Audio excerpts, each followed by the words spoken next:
علماء نے لکھا ہے کہ جو آدمی ہر اذان کے بعد اذان کا جواب دیتا ہے اذان کے ساتھ ساتھ، اور اذان کے جواب کا طریقہ کیا ہے کہ جب اذان کے کلمات آپ سنیں تو وہی کلمات کہے جائیں جو مؤذن کہتا ہے.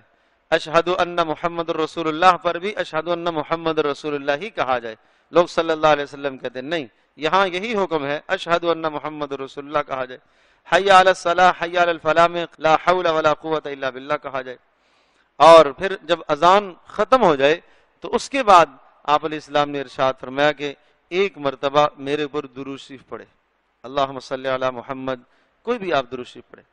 تو اذان سے پہلے نہیں، آخر میں درود پڑھنے کا حکم دیا نبی اسلام نے، اختتام پر درود پڑھنے کا حکم دیا. اور پھر ارشاد فرمایا اس کے بعد میرے لیے وسیلے کی دعا کرے، اللہم رب ھذہ الدعوۃ التامہ. جو آدمی یہ دعا کرے گا، اذان کا جواب دے، اس کے بعد درود شریف پڑھے، اس کے بعد وسیلے کی دعا کرے اللہم رب ھذہ الدعوۃ، آپ نے ارشاد فرمایا میری شفاعت اس کے لیے واجب ہو جائے گی. جو اس چیز کی پابندی کرے گا میری شفاعت اس کے لیے واجب ہو جائے گی. ویڈیو کے نیچے سبسکرائب کے بٹن پہ کلک کریں، بیل کے آئیکن پہ کلک کیجئے تاکہ ہر نئی ویڈیو کی نوٹیفیکیشن آپ کو مل جائے.